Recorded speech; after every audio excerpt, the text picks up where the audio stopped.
নমস্কার সকলকে।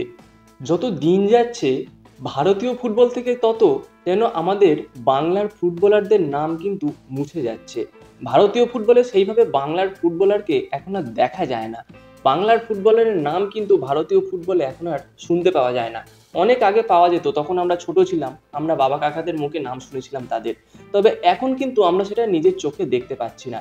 ঠিক এই জায়গাতেই কিছু একটা কাজ করতে চলেছে আমাদের বাংলার ফুটবলের যারা দায়িত্বে আছেন। কেন এই কথাটা বলছি অবশ্যই তোমাদের সকলের জানা উচিত, বিশেষ করে যারা ফুটবল লাভার আছো বা তোমাদের পরিচিত যারা ফুটবল খেলে আমাদের বাংলার বিভিন্ন ছোট ছোট ক্লাবের হয়ে, তাদেরও কিন্তু এই বিষয়টা জানা দরকার, কারণ তাদের জন্য আসতে চলেছে একটা সুবর্ণ সুযোগ তাদের নাম উজ্জ্বল করার। তো ভাই এই বিষয়টা এই ভিডিওতে আমি ডিটেলসে আলোচনা করব, ইন্টারেস্টিং ভিডিও হবে, অবশ্যই তোমরা দেখবে, এক ফোঁটা মিস করবে না। কারণ যারা বাংলার ফুটবলার আছো, ছোটোখাটো ফুটবলার যাদের এখনো নাম নেই, যাদের কেউ চেনে না, তাদের পরিচিতি কিন্তু পাওয়ার একটা ভালো স্টেজ আসতে চলেছে, যেটা হলো আগামী কিছুদিনের মধ্যে শুরু হতে চলেছে বেঙ্গল সুপার লিগ। দেখো, ক্যালকাটা ফুটবল লিগ হয় যেখানে বাইরের রাজ্য থেকেও প্লেয়াররা খেলতে আসে। আর এই বেঙ্গল সুপার লিগে কিন্তু শুধুমাত্র বাংলার প্লেয়াররাই খেলবে, মানে বাইরে থেকে কোনো প্লেয়ার খেলতে আসবে না। এইটা শুরু হচ্ছে আর কিছুদিনের মধ্যেই। ডেটটা আমার এই মুহূর্তে ঠিকঠাক মনে নেই, আমি কিন্তু ডেটটা জানতাম, আমি ভুলে গেছি।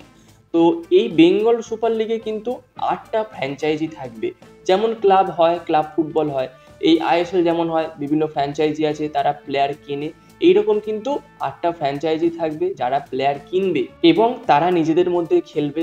8টা টিম মানে এক একটা টিম মিনিমাম 7টা করে খেলবে লিগের খেলা, এবং তারপরে নকআউট স্টেজের খেলা আছে। তো মোটামুটি লম্বা লিগ আছে। তো এখানে কিন্তু একটা ভালো সুযোগ থাকছে আমাদের বাংলার ফুটবলারদের তুলে ধরার, বাংলার ফুটবলার নিজেদের প্রতিভাটাকে দেখানোর কিন্তু একটা ভালো সুযোগ এসেছে এবার। এবার এইখান থেকে কোনো প্লেয়ার যদি ভালো ওঠে, হয়তো এই এতগুলো প্লেয়ারের মধ্যে দু একটা প্লেয়ার তো হতেই পারে যারা ভারতের মুখ উজ্জ্বল করবে, যারা আইএসএল এ যাবে, যারা ভারতীয় জাতীয় দলে যাবে। এইরকমটা কিন্তু হতেই পারে। তো তোমরা যারা এই বেঙ্গল সুপার লিগে খেলতে চাও বা নিজেদের কোনো পরিচিত যারা আছে খেলে তাদের খেলাতে চাও, তারা কিন্তু এই বিষয়টা নজর রেখো, তোমরা পারলে রেজিস্টার করো। যদি ভালো একটা সুযোগ পাও, আমাদেরও ভালো লাগবে যে শুধু বাংলা থেকেই খেলা হলো এবং বাংলার প্লেয়াররা একটা বড় মঞ্চে গেল। তো এই ছিল আজকের আপডেট, ছোট একটা আপডেট, তবে আমার মনে হয়েছে ইম্পর্টেন্ট আপডেট, যেটা তোমাদের সঙ্গে আমি শেয়ার করলাম। ভিডিওটা ভালো লাগলে তোমরা কিন্তু অবশ্যই তোমাদের পরিচিতির মধ্যে শেয়ার করো, কারণ আমাদের বাংলার ফুটবলের উন্নতিটাও দরকার। শুধু ক্লাব ফুটবল নিয়ে তো পড়ে থাকলে হবে না। এখন দেখো না, মোহনবাগান, ইস্ট বেঙ্গল, এইসব দলে কটা বাংলার ফুটবলার আছে? যারা আছে সবাই তো অন্য রাজ্যের, কেউ আছে পাঞ্জাব থেকে, কেউ আছে হরিয়ানা থেকে, এইরকম বিভিন্ন বাইরের রাজ্যের প্লেয়ার ভরে গেছে আমাদের বাংলার ক্লাবে।